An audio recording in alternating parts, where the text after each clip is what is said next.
நம ஸ்ரீ யதிராஜாய விவேகானந்த சூரயே சச்சித் சுகஸ்வரூபாய சுவாமினே தாபஹாரினே. ஒரு தலைப்பு என்னன்னா ரெமினிசென்சஸ் ஆஃப் கிரேட் சோல்ஸ். அதாவது அந்த புக்கு பாஸ்கரானந்தஜி எழுதினது. லைஃப் இன் இந்தியன் மொனாஸ்ட்ரி அப்படின்ற புக்கில் இருந்து இந்த பெரிய பெரிய சாதுக்கள் நம்மளுடைய வாழ்ந்து சாதாரண ஒரு விதமாக இப்போ அவங்க பெரிய விதத்தில் செயல்பட்டுருக்கிறாங்க. அவங்களுடைய வாழ்க்கையிலேயே இப்போ நம்ம இருக்கிறோம் இல்லையா, நம்ம குடும்பத்தில் சில இதெல்லாம் நம்ம இப்போ ஆன்மீகத்தில் சில பேர்லாம் கொஞ்சம் வந்து முன்னேறி இருப்பீங்க, என்ன அளவுக்கு ஏது, சில பேர்லாம் ரொம்ப சீரியஸாக இருப்பாங்க, அதுக்கெல்லாம் அந்த மாதிரியாக பொறுக்கி எடுத்து அந்த செலக்ட் பண்ணி எடுத்து தான் நான் தர்றேன். பெரிய பெரிய லெவலில் நம்ம பேசலை. இப்போ சப்போஸ் நம்ம பேசுகிறோம்னா நம்ம சுத்தானந்தஜி மகாராஜ், அவர் வெரி ஹைலி ரியலிஸ்ட் சோல். அவர் அஜாப ஜபம் சொல்லுவாங்க இல்லையா, ஜபம் பண்ணுறோம்னா நம்ம பண்ணிக்கிருக்கிறோம். நம்ம பண்ணணுன்ற அவசியமே இல்லை. High soul. அவர் பாட்டுக்கு மந்திரம் ஓடிக்கிட்டே இருக்கும். ஓங்காரம், அப்புறம் ஓம் ஓம்னு காதில் கேட்டுக்கிட்டே இருக்கும். நமக்கு எப்படிப்பட்ட ஓங்காரம் கேட்குதுன்னு நமக்கு தெரியாது. அதனால் அவங்க லைஃப்பில் ஒரு பெரிய லைஃப். அவர்லாம் ஹையஸ்ட்டு. அவங்கள பற்றி அவ்வளோ தூரம் டீட்டெயில்டாக நான் போகலை. அப்புறம் அவரே காஸ்பல் ஆஃப் ஸ்ரீராமகிருஷ்ணன் அப்படி சாதாரண வரல. அவங்களும் காஸ்பல் ஆஃப் ஸ்ரீராமகிருஷ்ணாவை ஒரு ட்ரிப்பு நம்ம பாஸ்கரானந்தஜி மகாராஜ் அந்த காஸ்பல் புஸ்தகத்தை எடுத்து விரித்து பெங்காலி புக்கு எடுத்து வாசித்துக்கு இருக்கிறாரு. இவர் மகாராஜ் ஈசி சேரில் உட்காந்து கேட்டுக்கிட்டே இருக்கிறாரு. இவர் டெஸ்ட் பண்ணுறதுக்கே கேட்குறாரா, இல்லைன்னா தூங்கிட்டாரா, இல்லைனா வேறொரு நினப்பில் இருக்கிறான்றதுக்காக ஒரு லைனை விட்டுப்புட்டு ரெண்டாவது லைனுக்கு போவார். உடனே you are making mistake, why you are going the another sentence. அப்படின்னா எந்த அளவுக்கு அந்த அமுத மொழிகளையே அப்படி அவர் கண்ணு முன்னாடி போகுது. இவர் வாசிக்க கண்ணு முன்னாடியே போய்க்கிருக்குது. அவர் ஒரு லைனை விட்டுப்புட்டு வேணுக்குன்னே செஞ்சார். அவர் புரியுதா புரியலையான்னு. அவர் அந்த மாதிரி ரிவேடர் ரெங்கநாதனஜி மகாராஜ் உங்களுக்கு தெரியும். ஒரு கிட்டத்தட்ட அவர் complete source of Swami Vivekananda அந்த 9 வால்யூமு கிட்டத்தட்ட 24 முறையோ 27 முறையோ படிச்சிருக்கிறார். அவர் வால்யூம் ஆஃப்டர் காஸ்பல்லே எத்தனையோ ட்ரிப் 32 முறையே நம்ம சொல்லுவாங்க. நான் எக்ஸாக்ட் ஃபிகராக சொல்ல தெரியல. அவ்வளவு முறை அவர் அமுதமொழிகளையும் கம்ப்ளீட் சோர்ஸ் ஆஃப் சுவாமி விவேகானந்தாவையும் திரும்ப படிச்சிருக்கிறார். நம்ம ஒரு முறை படித்து பார்த்தாப்புல அடுத்தாப்புல புக்கே திருப்பி பார்க்குறது இல்லை. அவர் 32 முறையும் 27 முறையும் கம்ப்ளீட் சோர்ஸ் ஆஃப் 10 வால்யூம்ஸ் அவர் பேஜ் ஆஃப்டர் பேஜ் கோட் பண்ணுவார். ரெங்கநாதன் மகாராஜ் அந்த மாதிரி ஒரு பெரிய ஒரு சோல். அவருக்கு அம்மாவுடைய அப்படிப்பட்ட வேலையை தான் நம்ம ப்ரிஃபர் பண்ணுவோம். ஆனால் இந்த மடத்தை பொறுத்தளவு சார்ட்டர்ட் அக்கௌண்ட் படிச்சிருப்பாங்க, போய் அந்த கோஷாலையில் போய் வேலை செய் அப்படின்வாங்க. கோஷாலைன்னு என்ன, மாடு மேய்க்கிறது தொழில். போய் மாடு மேய்ச்சி அங்கே போய் மாடெல்லாம் பார்த்துட்டு அங்கே நான் படிச்சிருக்கிறது டாக்டர், இனி மாடு மேய்க்க சொல்கிறார் இந்த சாமி அப்படிலாம் டியூட்டி வரும். நம்ம அம்மா நம்மளுக்கு என்னென்ன வேணாலும் டியூட்டி கொடுப்பார். அப்போ நம்ம போனோம்னா மேனேஜர் அந்த அவனுக்கு மட்டும் நல்ல கேஷியர் டியூட்டி கொடுத்துட்டாரு. பணத்தைன்றது எல்லா பேரும் sir sir sir sir demand. நமக்கு என்னடான்னா ஒரு ஓரத்தில் ஒரு சேரை போட்டு இந்த வர்ற இந்த டிடி பில்லை கொடு உட்கார வச்சுருக்கிறாரு. ஸோ வேலையிலேயே இப்போ வீட்டுக்குள்ளேயும் இந்த கணவனுக்கு இந்த வேலை, பெண்களுக்கு இந்த வேலை, பிள்ளைக்கு இந்த வேலை, அம்மா பிள்ளை அப்பா பிள்ளை அப்படிலாம் இருக்கும். இந்த மாதிரிலாம் இருக்குது. ஆனால் சிவானந்தஜி மகாராஜ் என்னுடைய டிசைபிள், அவரோட பேர் என்னடான்னா சிவேஷானந்தா, நாட்டு வந்து விஸ்வரூபான சிவேஷானந்தா அப்படின்றவர் தான். அந்த அவர் பேர் நாம் துவாரக மகாராஜ் அப்படின்னா புக்கில் இருக்குது. அந்த சிவேஷானந்தஜி அவர் வந்து ஜாயின் பண்ணுறார். கொஞ்ச நாள் ஆயிடுச்சு. அவருக்குள்ளே டியூட்டி என்னடான்னா இந்த நீங்கள் போயிருப்பீங்க, வேலூர் மடத்துக்கு பேர் உங்களுக்கு தெரியும்.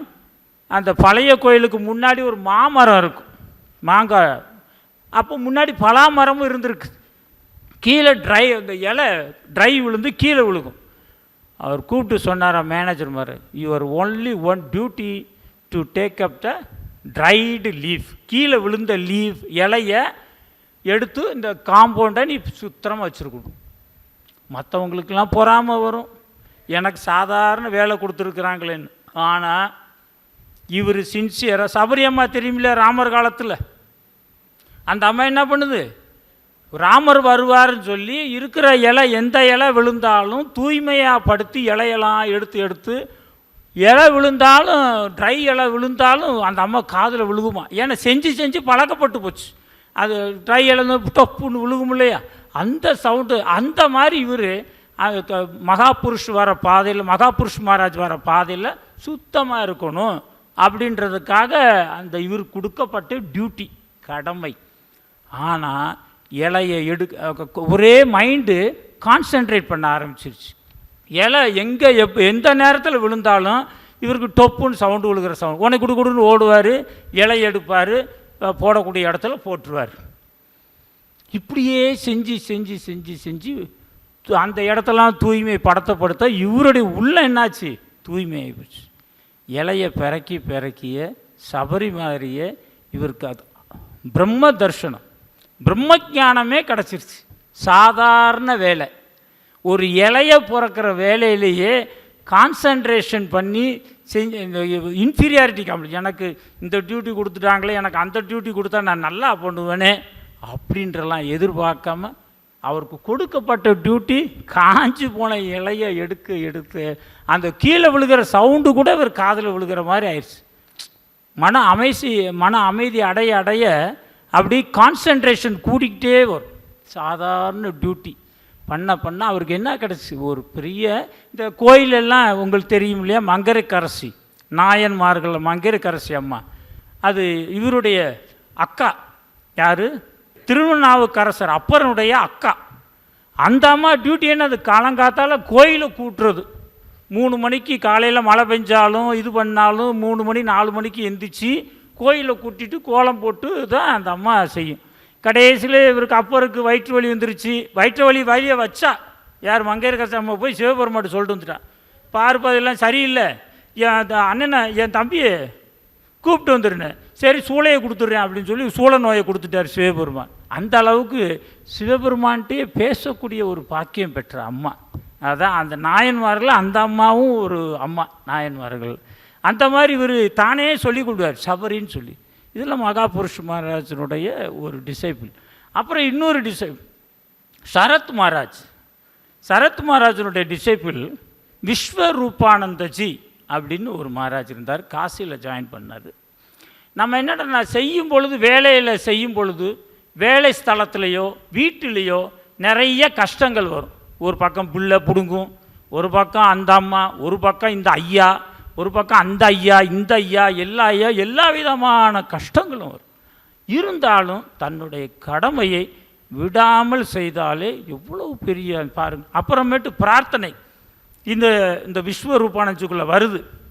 என்ன வருதுடான்னா, சில பேர் வீட்டில் மகன் செல்ஃபோனவே யூஸ் பண்ணுறான், படிக்க மாட்டேன்றான், பிடுங்குனா அடிக்கிறான், உதைக்கிறான், என்னமாகறான், அது ஒரு கம்ப்ளைண்ட். இன்னொன்று பொம்பளை பிள்ளை நல்ல பிள்ளை தான், ட்ரெஸ்ஸெல்லாம் கண்ட மணிக்க போடுது, போடவே தெரியல, கண்ணா பொண்ணான்னு போடுது, சொன்னாலும் கேட்க மாட்டேன்டுது அப்படின்ற கம்ப்ளைண்ட்.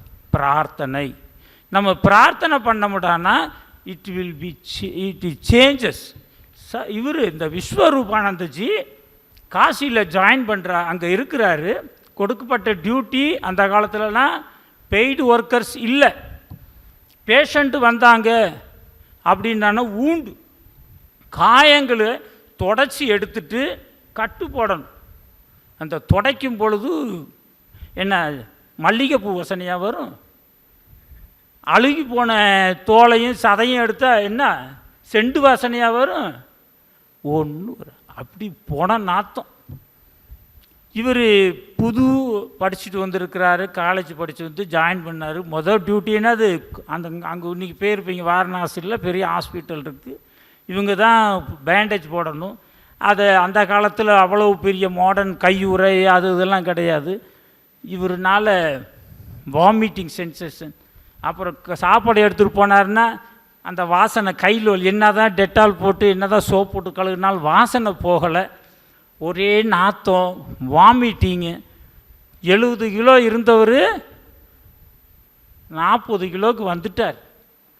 சாக போகிற நிலைமையில் வந்துட்டார். அப்போ சரத் மகாராஜ் சுவாமி சாரதானந்தஜி ஜென்ரல் செக்ரட்டரி விசிட் பண்ணார்.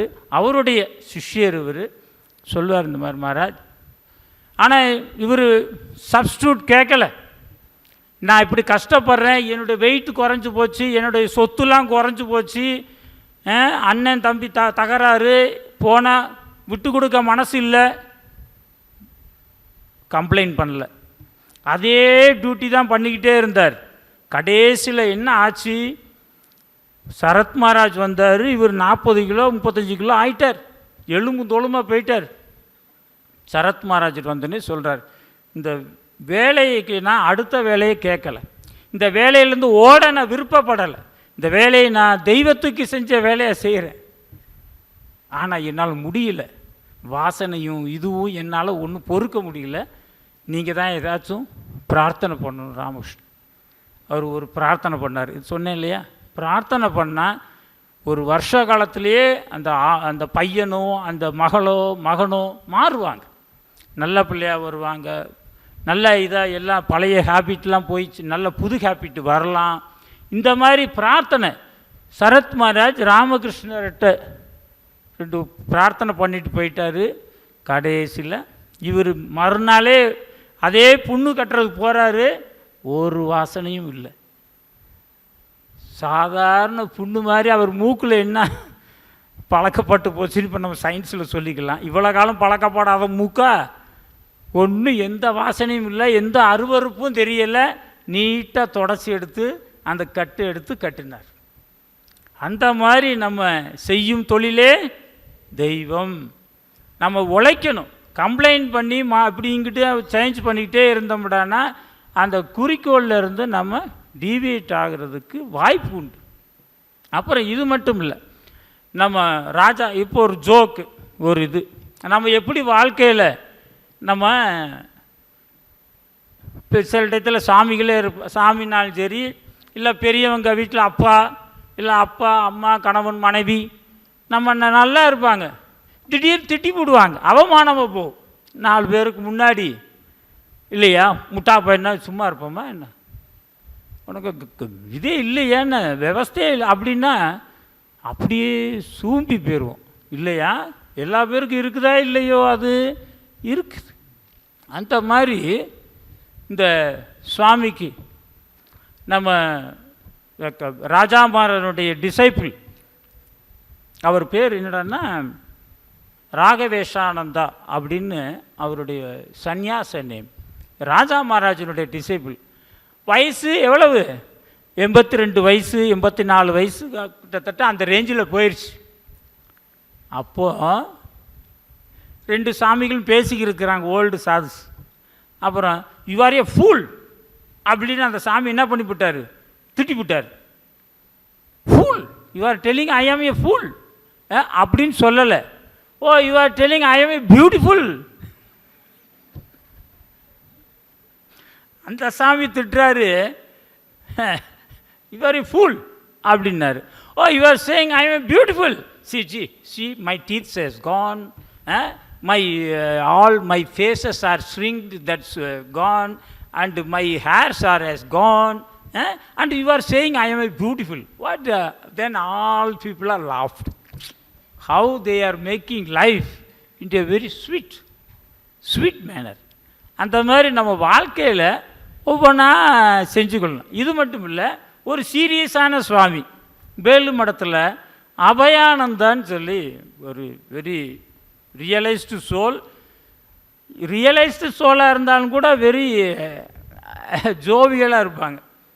என்ன பண்ணார், ரசகுல்லா டப்பா தெரியுமில்ல, ரசகுல்லா தெரியுமில்ல, பெங்கால் வீட்டு அந்த பெங்காலில் ரசகுல்லா டப்பாவை எடுத்து எம்டி டப்பா எடுத்துட்டு அதுக்குள்ளே தவளை இருக்கு இல்லையா, சின்ன சின்ன தவளையெல்லாம் உள்ளே போட்டு நல்லா அடைச்சி வச்சு அவருடைய ரூம் இருக்கு இல்லையா, பெட்ரூமு, பெட்டில் கொண்டு போய் மேலே போய் வச்சிட்டார். அந்த சாமி வேகமாக வந்தார். மகாராஜ் வணக்கம் மகாராஜ், பிரணாம் Maharaj. Yes yes, I have kept some special item for you on your god அப்படின்னார். ஓ, உன்னுடைய கட்டில் மேலே ஐ ஆம் கீப்பிங் ஏ ஸ்பெஷல் ஐட்டம் அப்படின்றார். ஓ சந்தோஷம் மகாராஜ், கோ. இவர் வந்து ரொம்ப அவ்வளோ பாவா ரசகுல்லா அப்படின்னு சொல்லி டப்புன்னு திறந்தார் இல்லையோ, அவ்வளோ தவளையும் என்னாச்சு இவர் மேலே டம்மு டிம்முன்னு விழுந்து தெரிச்சு. அவ்வளோ பேர் வந்து வேடிக்கை பார்த்து ஒரே சிரிப்பு. அந்த மாதிரி அந்த காலத்தில் அவள் ஒரு சிரிப்பு மயமாக தான் இருக்குங்க. அப்புறமேட்டு இன்னொரு சாமி பிரணவாத்மானந்தா அப்படின்னு ஒரு மகாராஜ். நான் அப்புறமேட்டு பிறகு வீரேஸ்வரானந்தஜி இவங்களை பற்றி ஒரு ஒரு ஒரு இன்சிடென்ட் சொல்லி முடிச்சுடுறேன். அப்புறம் இந்த பிரணவாத்மானந்த் மகாராஜ் ஒரு எக்ஸ்பிளர்லி வெரி குட் சாது. இன்னைக்கு காலையில் கூட நான் மகாராஜ்கிட்ட ஸ்ரீவேடு வந்து விமோக்ஷானந்த்ஜி கூட பேசிக்கிருக்கும் பொழுது, சில பேருக்கு டிபார்ட்டர் சோல், தமிழில் பப்ளிக்காக சொன்னோம்னா பேய் பிடிக்கிறதுன்னு சொல்லுவாங்க இல்லையா, இந்த டெட் யார் செத்து போயிட்டாங்களோ மற்றவங்க உடலில் பாஞ்சு கொள்ளும். அவங்களுக்கு தான்ட்ட பேய் பிடிச்சிருக்கிட்ட குரு மகாராஜ் கூட எக்ஸாம் சொல்கிறாரு, நமக்கு பேய் பிடிச்சிருந்தா தெரியாதுடான்னு. அந்த மாதிரி ஒரு பொம்பளை பிள்ளைக்கு பேய் பிடிச்சிருச்சு. அவங்க வீட்டில் அங்கே நார்த் ஈஸ்டில் ஒரே கஷ்டம். எனக்கு உணவு கொண்டு வா, சாப்பாடை கொண்டு வா, 2 மணிக்கு அதை கொண்டு வா, இது கொண்டு வான்னு ஒரே தொந்தரவு. என்ன பண்ணுறேன்னு தெரியல. அம்மா அப்பாவுக்கு இந்த சாமி பிரணவாத்மானந்தியை பற்றி கேள்விப்பட்டாங்க, கொஞ்சம் நல்ல சுவாமி. அங்கே போய் சாமிஜி எப்படியாச்சும் என் பிள்ளையை காப்பாற்றுங்க அப்படின்னு சொல்லியிருந்தோன்னே, இவருக்கு வயசு 87 92 வயசு நம்ம ஆயிடுச்சு. நடக்க முடியாமல் அவங்க வீட்டில், அங்கெல்லாம் தெரியுமில்ல ஹில் பகுதி நார்த் ஈஸ்டில் எல்லாம் வெரி, போய் அவங்க வீட்டில் போய் உக்காந்து பேசுகிறார் அது பேய் கூட. நீ ஏன் இந்த பிள்ளையை பிடிச்சிட்டு இப்படி சித்திரவாதம் பண்ணுற, நீ போய் தான் ஆகணும், நான் வந்து உனக்காக நீ எனக்காக பிரார்த்தனை பண்ணு. அது சொல்லுது, பிரார்த்தனை பண்ணு அப்படின்னா நான் போவேன், நீ எப்போ போவ சொல்லு அப்படின்னா, நான் இந்த இத்தனாம் தேதி அக்டோபர் 2ஆம் தேதி நான் போயிடுவேன். அப்போ செப்டம்பர் 29 இன்னும் 2-3 நாளையில் நான் போயிடுவேன். சரி போயிடுவேன்னா, சரி நான் போய் ராமகிருஷ்ணர்கிட்ட பிரார்த்தனை பண்ணுறேன், நீ போயிடணும் அப்படின்னு சொல்லிட்டு இங்கிட்டு வந்து ராமகிருஷ்ணர்கிட்ட பிரார்த்தனை பண்ணுறாரு. அப்புறம் அவங்க அந்த கரெக்டாக அந்த பேயும் அந்த 2-3 நாள் கழித்து போயிடுச்சு, டிபார்ட்டர் சோல் விலகிருச்சுன்னு அவங்க அப்பா வந்து தேங்க்ஸ் சொல்ல வர. இது ஒரு இன்சிடெண்ட். அந்த பிரணவாத்மானந்தி 2-3 இன்சிடெண்ட் இருக்குது. இன்னொரு இன்சிடெண்ட்டு 5 ரூபா இன்சிடெண்ட், 5 ரூபீஸ். என்னடானா, இந்த கங்கா சாகர் இருக்கு இல்லையா, பெங்கால் அந்த கங்கா நதி பிரம்மவாரி கங்கா நதி போய் சேர இடமும் அரபிக்கடல் பே ஆஃப் பெங்காலும் இணைய இடத்துல பூஜை பண்ணுவாங்க. அங்கே ஒரு இது அந்த இடத்துல. அப்போ அந்த இடத்துல கோதானம், இந்த பசுக்கள்லாம் இருக்கு இல்லையா, பசுக்களை தானம் பிராமினுக்கு தானம் கொடுத்தோம்டான்னா சொர்க்கத்துக்கு போவாங்க அப்படின்னு ஒரு சாஸ்திரத்தில் ஒரு ஒரு ஒரு லைன் இருக்குது. அது ஒரு வே ஆஃப் திங்கிங். அது என்ன, இவர் என்ன, ஒரு பிராமணன் உட்காந்துருப்பார் அங்கே, மாடு இங்கே இருக்கும், அந்த மாட்டை விற்பான் 5 ரூபா. இந்த மாட்டை வாங்கினா 5 ரூபா. மாடு 5 ரூபாய்க்கு எவனா கொடுப்பானே, 200 ரூபா 300 ரூபா 2000 ரூபா அப்படி இப்படின்னு இருக்கும் இல்லையா. 5 ரூபா தான், 5 ரூபா தானே. உடனே மக்கள் வந்து 5 ரூபா கொடுத்துட்டு அந்த மாடை வாங்குவாங்க. பக்கத்தில் ஒருத்தர் இருப்பான், இவருடைய ஏஜென்ட்டு, அந்த பிராமின். ஐயா தானம் கொடுத்தீங்கடானா நீங்கள் சொர்க்கத்துக்கு போகலாம், அந்தாங்க அந்த ஐயா உட்காந்துருக்காரு, பிராமின் ஐயா உட்காந்துருக்காரு. உடனே அவர்கிட்ட போய் தானம் கொடுத்தோன்னே அவர் போயிட்டு வா உனக்கு சொர்க்கம் கிடைக்குன்னு சொல்லி அனுப்பிச்சி விட்ருவார். இப்போ இவருக்கு 5 ரூபாயா வாங்கி, இது தூரத்துலேருந்து நம்ம சாமிமார்கள்லாம் பார்த்துக்கிட்டே இருப்பார் இந்த பிரணவாத்மானந்த். இவனை ஏதாச்சும் ஒரு வேலை பண்ணணும்டா அப்படின்னு சொல்லிவிட்டு இவர் ஒரு அசிஸ்டண்ட் ஒன்று கூப்பிட்டுட்டு போய், எவ்வளவையா மாடு, 5 ரூபா, இந்த 5 ரூபா கொடு, மாடு வித்தாச்சு இல்லை, வித்தாச்சு, டேய் மாடு இழுத்துட்டு போடா அப்படின்னா. ஐயா பிராமின் ஐயாவுக்கு கொடுங்க, சொர்க்கத்துக்கு போகலாம், சொர்க்கமும் வேண்டாம் ஒன்றும் வேண்டாம் போடா. ஐயோ அவன் பொழப்பு போச்சே. உடனே அந்த பிராமினி எந்திரிச்சு சாமி காலில் விழுந்து கும்பிட்டு, ஐயா இனி மன்னிச்சிருங்க, இனிமேல் செய்ய மாட்டேன், இந்த இன்னைக்கு ஒரு நாளைக்கு தான் ஒரு 100 ரூபா 150 ரூபா எனக்கு வாழ்வாதாரம், இந்த ஒரு மாடு தான் இருக்குது, விட்டுறாதீங்க ஐயா, கொண்டு போயிடாதீங்கன்னு சொல்லிட்டு ஏமாத்தாரான்னு சொல்லிட்டு அந்த பிரணவாத்மன்